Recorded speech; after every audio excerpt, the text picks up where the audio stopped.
David, thanks for being with us. First of all, I'm curious what you make of the Vatican not commenting on this now, because in our research, we found that in the past, they have talked about the possibility of UAPs, said something like, everybody's God's children sort of thing. But this time, they really seem to be backing off on making any kind of statement. What do you make of it? Yeah, Brian, it's good to be on your show. I'm not surprised that the Vatican doesn't want to comment on this. This is a can of worms that isn't something they want to talk about. You can kind of understand that too. That it's when you're talking about religion and churches and all those kind of things, the idea of discussing extraterrestrial life is something they would probably rather not do.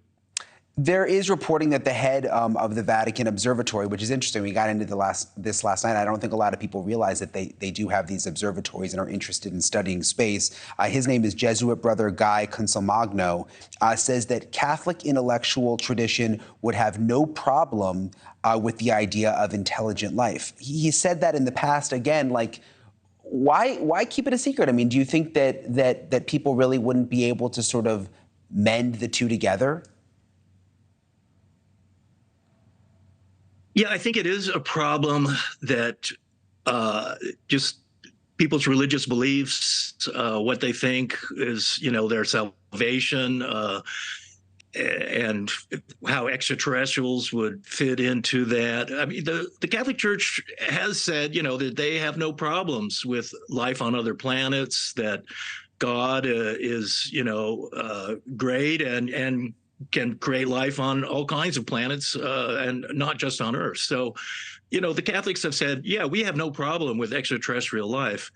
But for them to come and say that, yeah, we've got information on a crashed UFO and, UFOs, extraterrestrials and things like that, it's just not a statement they're going to make. The American military is not going to make a statement about that either. And they probably know a lot more about UFOs and extraterrestrials than the Vatican does. Are there other religions, I'm curious, David, that you know of in all the research that you've done that are more open to the idea?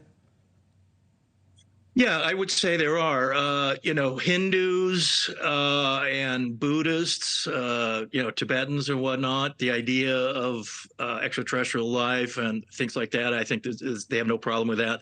And UFOs, particularly in Hindu and Buddhist tradition, they have UFOs. UFOs have been flying around for thousands of years, according to them. They call them Vimanas. They have whole texts about it. And so that's the other thing, say, with the Vatican, too, is that UFO sightings have been going on for thousands of years. In the Middle Ages in Italy, too, there were many UFO reports, and even painters painted flying saucers into their paintings and things like that. And, the Vatican would probably have some of those paintings in their, vast archives and stuff like that have UFOs in them. So the idea that, UFOs have been around there and that the Vatican, the Catholic Church, the Hindus, the Buddhists, Mormons as well believe in extraterrestrial life. And they are also a religion that wouldn't have any problems with that. I think a lot of, modern day religions don't have a problem with life on other planets. And the idea that we're not alone in the universe is, a pretty standard idea now.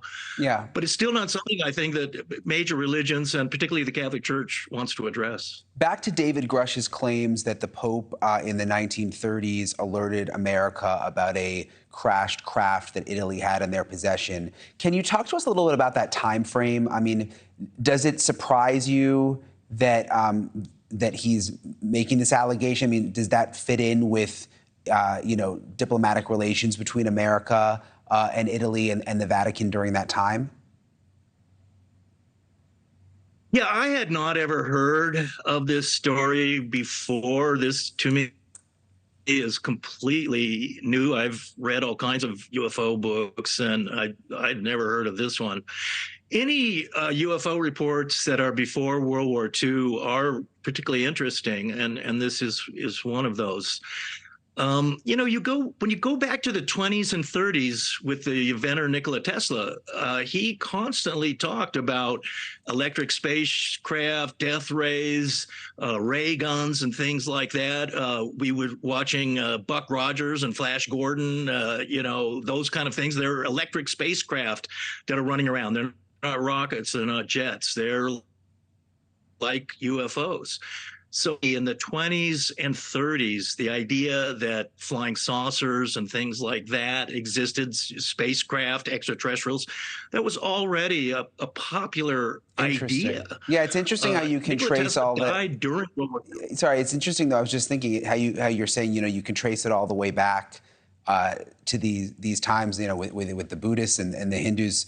Just fascinating. We're out of time. David Childress, though, thank you so much for coming on. Thank you for watching. Go to newsnationnow.com to find NewsNation on your television provider. And don't forget to click the red subscribe button below to get more of NewsNation's fact-driven, unbiased coverage.